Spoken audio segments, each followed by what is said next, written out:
My husband and his mistress planned to rob our company. I hired her husband and took them down. Please stay with me as I tell my story. And please, do not forget to support our channel by subscribing to our channel, liking our videos, and sharing your loved ones. Your support means the world to us. Now to our story. Poke. Imagine building a company with your husband from scratch, putting in the long nights, the early mornings, and every ounce of your strength, only to find out he and his mistress planned to steal it all from you. Well, that's exactly what happened to me. Stick with me while I share my story, and if it touches you, don't forget to support our channel by hitting that subscribe button, dropping a like, and sharing it with the people you care about. My name is Claire, and for years, I thought I was living the dream. I married David when I was young, full of hope and excitement for the future. Together, we started a small construction firm in our town. At first, it was just us, handling every call, every invoice, every site visit. There were nights we sat on the floor with takeout boxes, dreaming about the future while filling out endless paperwork. Over time, those dreams became reality. We hired employees, bought equipment, and grew into a respected name in the industry. People in our community admired us for what we had built. To everyone else, we looked like the perfect team. But appearances can be deceiving. Behind the polished smiles at community events and family gatherings, cracks were forming in my marriage. David had always been charming, the kind of man who could talk anyone into anything, but that charm slowly turned into arrogance. He worked later and later hours, brushed off my concerns, and became distant at home. I wanted to believe he was just tired or stressed, but deep down, I knew something wasn't right. That's when Melissa came into the picture. On the surface, she seemed like an ordinary hire, our new accountant, polite, efficient, always willing to stay late to help. She won the trust of everyone around her, including me at first. She smiled sweetly, asked about my kids, brought cookies into the office. But behind that mask was someone calculating, someone who knew how to manipulate people for her own gain. What I didn't know then was that Melissa was becoming much more than just our employee. She was becoming my husband's confidant, his partner in more ways than one. Then there was Mark, her husband. He didn't talk much, the kind of man people tended to overlook in a crowded room. But there was something steady about him, something observant. At the time, I didn't realize how important that quiet strength would be to me. Looking back now, I can see how the signs were always there. The late nights, the secretive phone calls, the shift in the way David looked at me. From the outside, we seemed like a couple with everything: success, stability, and love. But in reality, betrayal was slowly weaving itself into the very foundation of the life we had built. And I was about to find out just how deep it went. It started slowly, in ways that seemed almost harmless at first. David began working late more often, and every time I asked who was staying with him at the office, the answer was always the same: Melissa. He said she was helping with reports or finishing payroll, and that she was just dedicated to her job. At first, I wanted to believe him. After all, Melissa was our accountant, and there were always endless numbers to go through. But as the days turned into weeks, the late nights became more frequent, and his excuses sounded too practiced, too polished. At home, the changes were impossible to ignore. David became distant. He didn't look at me the same way, didn't hold my hand when we sat together, didn't lean over to kiss me goodnight like he used to. It felt like I was living with a stranger. Our conversations became shorter, almost transactional, as if he only spoke to me when necessary. When I reached for him, he pulled away with a smile that felt empty. I told myself he was just tired from work, but in my heart, I knew it was more than that. The phone calls were another red flag. I noticed he started keeping his phone face down, never out of reach. If it rang, he'd step out of the room to answer it. Sometimes when I walked into his office at home, I caught the end of whispers, his voice low, hurried, almost panicked. And as soon as he saw me, he would stop mid-sentence, smile nervously, and change the subject. I would ask who he was talking to, and the answer was always vague. A client, he'd say. Or just work. I wanted to believe him, but the pit in my stomach told me otherwise. The final straw came when I started noticing small issues with the company accounts. At first, it was tiny things, numbers that didn't add up, small amounts missing, invoices that seemed altered. When I asked David about it, he brushed it off like it was nothing. He laughed, called me paranoid, and said I was overthinking. But the way he avoided my eyes told me he knew exactly what I was talking about. It wasn't just the numbers. It was the way he rushed to close his laptop whenever I walked in, the way he kept files locked in drawers when before everything had been opened between us. Each piece by itself might have been small, but together, they painted a picture I couldn't ignore. My husband was lying to me. The question was, why? Was it just an affair, the cliché story of a man falling for someone younger, someone new? Or was there something even darker happening behind my back? The thought kept me awake at night, staring at the ceiling, wondering if the life I had built with him was nothing more than a mask hiding a secret I wasn't meant to find. Something told me this wasn't only about betrayal of the heart. It was bigger, and it was about to destroy everything we had worked for. One evening, I stopped by the office later than usual. I had left a folder on my desk that I needed for a meeting the next morning. The building was quiet. Most of the staff had already gone home. The lights in my office wing were off, but as I walked down the hallway, I noticed a faint glow coming from the conference room. At first, I thought it was just someone forgetting to turn the lights out. But then I heard voices. I slowed my steps and recognized them instantly, David and Melissa. Their tones were hushed, but the walls carried every word. I froze by the door, my heart racing, listening as their whispers sharpened into sentences that would change my life forever. Melissa's voice was calm, almost too calm. She asked if everything was ready, if the accounts were lined up. David's response cut through me like glass. He said everything was in place, the shell account had been created, and soon all the assets would be transferred out of the company. He spoke with such confidence, like he'd been rehearsing this moment for months. Then came the part that nearly knocked the air out of my chest. David laughed, a cold, smug laugh, and told her, she'll be left with nothing. Once the papers are signed, she won't even know what hit her. My stomach turned. It wasn't only about the affair anymore. It was betrayal on every level. He wasn't just breaking our vows. He was trying to take away the company we built together, the business I had poured my blood and sweat into. Worse, he was planning to make me the one legally responsible for the disaster. If they succeeded, I would not only lose the company, but I would also be left ruined, possibly facing charges for something I never even knew was happening. Melissa giggled at his words, like this was some kind of game. She told him how smart he was, how once it was done, they could walk away with everything while I dealt with the mess. Every word between them was like a knife, confirming what I had feared but couldn't quite name. I stood outside that door, numb, trying not to make a sound. My hands shook as I held the folder against my chest, every instinct telling me to burst in and scream. But something stronger held me back, something that told me to stay quiet and listen. I realized this was bigger than me catching them in an affair. This was a crime.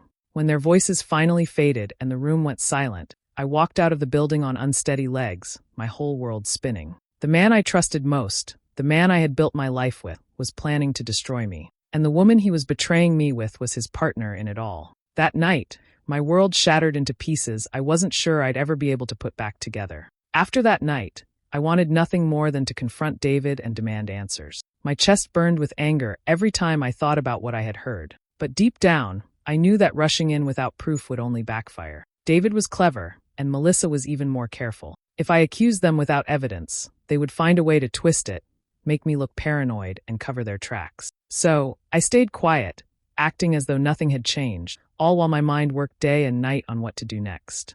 A few days later, something unexpected happened. Mark, Melissa's husband, showed up at my office. He looked tired, his eyes heavy like he hadn't slept well in weeks. At first, I thought he was just there to drop something off or ask about a bill, but the way he asked to speak to me alone told me it was something more. We sat down, and he wasted no time. He told me he knew about Melissa and David. My breath caught, but he quickly added that he had suspected the affair for a long time. He said Melissa's behavior had changed at home, late nights, unexplained absences, hiding her phone. He wasn't surprised when I nodded, but what he told me next left me speechless.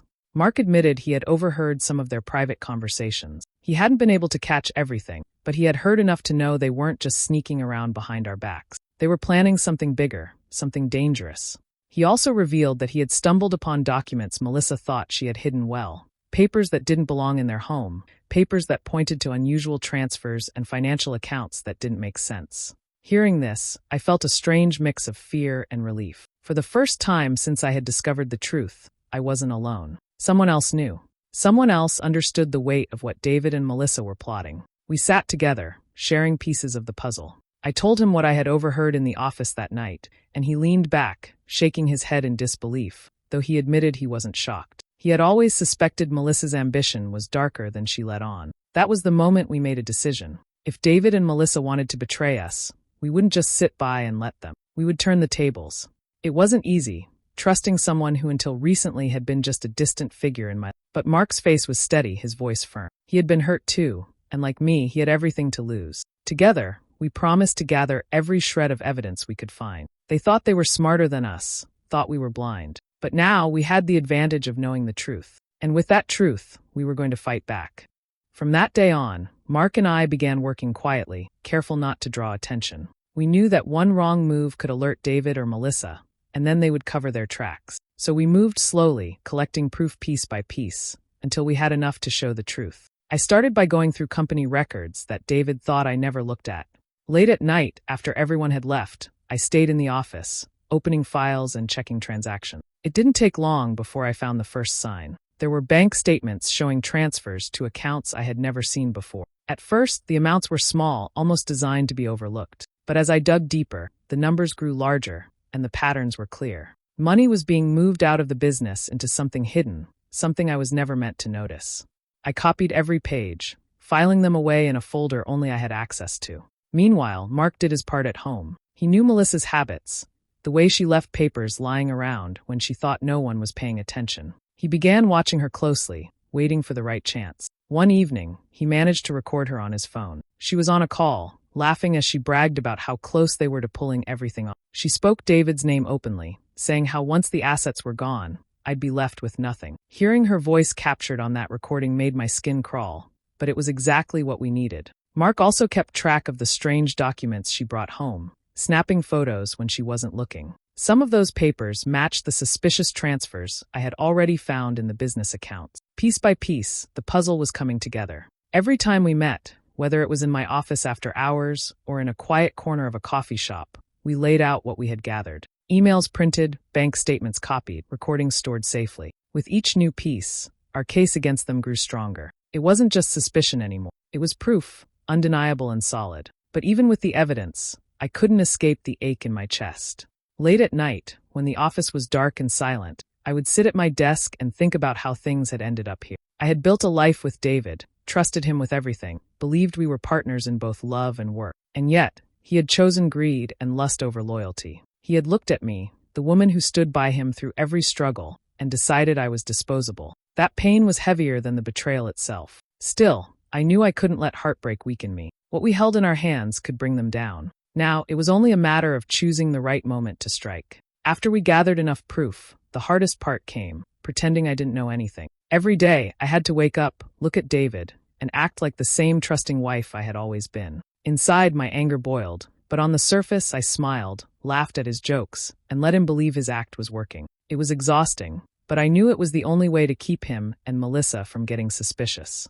At home, David suddenly became sweeter, almost as if he sensed I was pulling away. He started bringing me flowers, asking about my day, even suggesting we should plan a short vacation once things slowed down at work. Anyone else would have thought he was just being a thoughtful husband, but I knew better. This was guilt mixed with strategy. He was trying to keep me comfortable until he was ready to push me out completely. Melissa, on the other hand, was different. At the office, she walked around with a new kind of confidence, as if she already owned the place. Her smiles were sharper, her tone bolder, and she no longer tried to hide how close she was with David. I could see the smug look in her eyes whenever she thought I wasn't watching. She believed victory was already hers, that soon I would be nothing but a name on old paperwork while she and David took everything. Keeping my composure wasn't easy, especially when I had to sit across from both of them in meetings and listen to their fake plans for the future of the company. But every time I felt my patience slipping, I reminded myself of what Mark and I were building behind the scenes. We weren't just collecting evidence anymore, we were preparing to strike.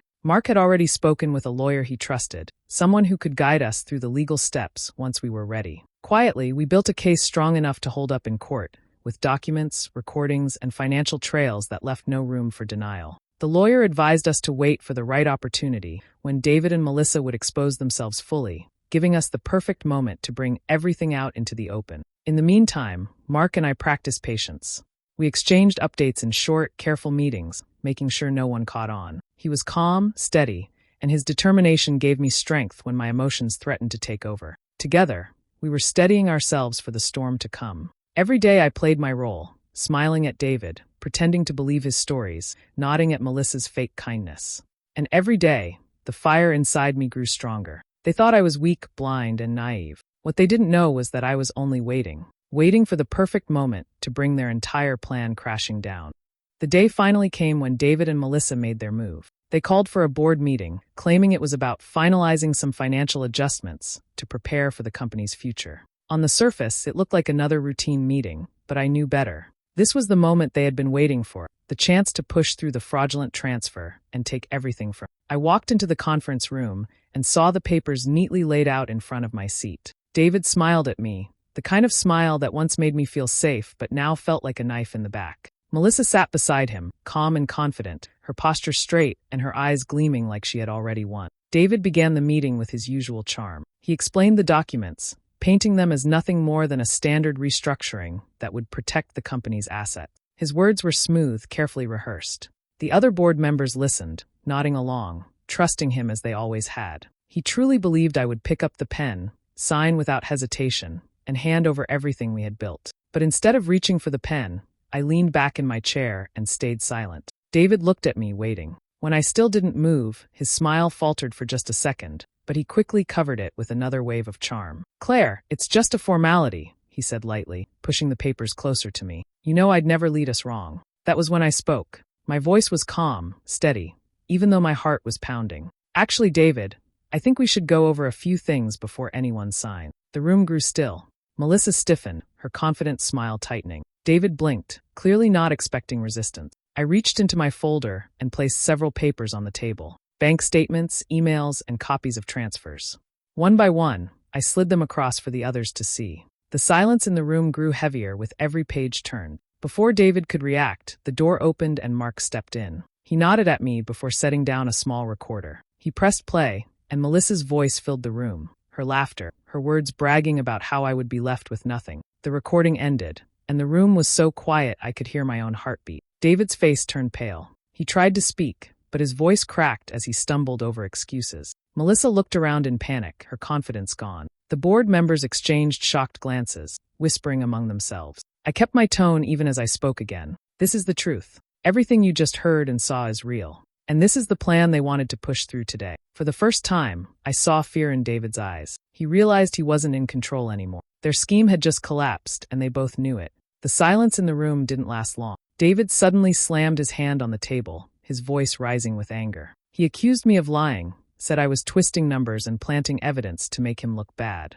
His words poured out fast, his face red, his charm gone. He shouted that the company existed because of him, that no one would believe I had uncovered anything real. But the louder he grew, the more desperate he sounded. Melissa tried a different tactic. She leaned forward, her eyes wide, turning toward Mark. Her voice softened, almost trembling, as she begged him to listen to her. She swore that nothing he had heard was true, that the recording was taken out of context. She even reached for his hand, but he pulled it away before she could touch him. His expression was cold, steady. With a firm voice, he told her that he had given her every chance to be honest, and she chose lies instead. For the first time, Melissa looked small, her confidence completely broken. The board members sat frozen, their faces shifting from shock to anger as they looked at the evidence spread across the table. These were people who had trusted David for years, who had believed in his leadership. Now they saw him for what he was, a man willing to sacrifice everything for his greed. One of the members finally spoke, his voice sharp.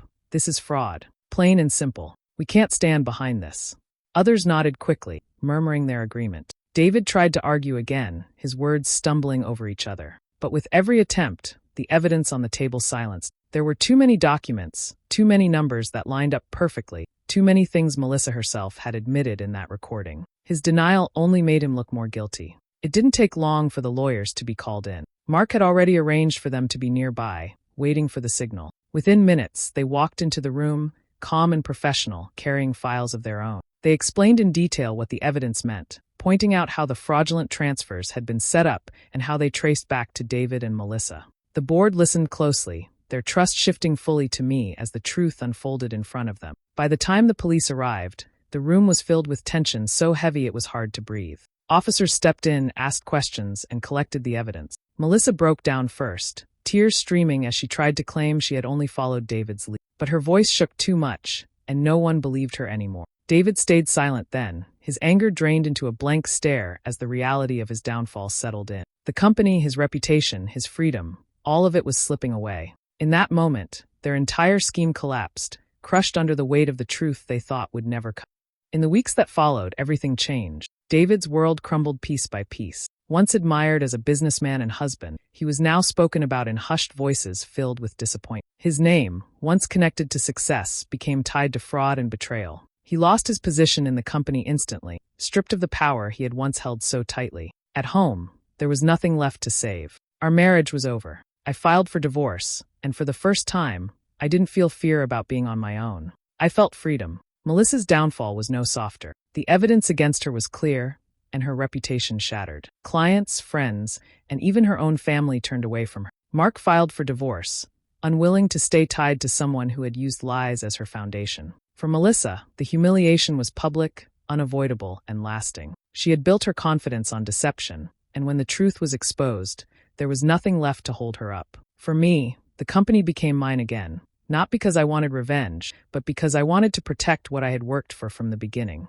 The board fully supported me, recognizing my dedication and the role I had played in saving us from disaster. Walking into that office as the rightful leader was bittersweet. I could still feel the shadow of David's betrayal lingering in every corner, but I also felt pride that I had not let him destroy me. I stood taller, knowing I had fought back and survived. Mark, too, began to rebuild. He carried himself differently, lighter, as though a weight had been lifted from his shoulders. He often thanked me for having the courage to expose what he had long suspected but couldn't prove on his own. I told him the truth, that without his help, I might not have had the strength to see it through. We became allies, no longer bound by betrayal but by resilience. He moved forward with his life, away from the toxicity Melissa had left behind, finally free to live with peace. One night, after everything had settled, I sat alone in my office, the quiet surrounding me. Papers were stacked neatly, the company safe, the storm finally passed. That was when the tears came, not from sadness alone, but from release. I cried for the years I had spent trusting someone who didn't value me. I cried for the pain of being betrayed so deeply by the man I thought was my partner. But I also cried out of relief. I had survived. I had come out stronger. In those tears, there was healing. I realized that David's choices no longer defined me. What defined me was the strength to endure, the will to fight, and the courage to rebuild. For the first time in a long time, I felt hope for what was ahead. Months passed, and life slowly began to settle into something steady again. The chaos that had once consumed every part of my days was gone, replaced with calm routines and a sense of stability I hadn't felt in years. One afternoon, I sat in my office with the sun streaming through the window, casting warm light across the desk. I looked around at the company I had fought to protect, the company I had poured my heart into from the very beginning. It was still standing. More than that, it was thriving, and it was mine. I leaned back in my chair, allowing myself to breathe in the quiet. For so long, my world had felt like it was collapsing, but now there was peace. I thought about David and how he had once believed he could take everything away from me. He thought greed and betrayal would be enough to strip me of my future. But instead, he gave me something he never expected: clarity. I finally saw the truth about him, about Melissa, and about myself. Betrayal doesn't define a person. What matters is what you do after the betrayal, how you choose to rise when everything feels broken. That was the lesson I carried with me every day. David's choices showed me that my strength didn't come from being tied to him or from the illusion of our marriage. It came from standing up for myself, even when it hurt, even when I wanted to fall apart. The company was no longer a reminder of the pain, but a symbol of survival. I ran my fingers across the polished surface of the desk, remembering the long nights spent building this place from nothing. I had saved it not just from financial ruin, but from being stolen by the people I trusted least.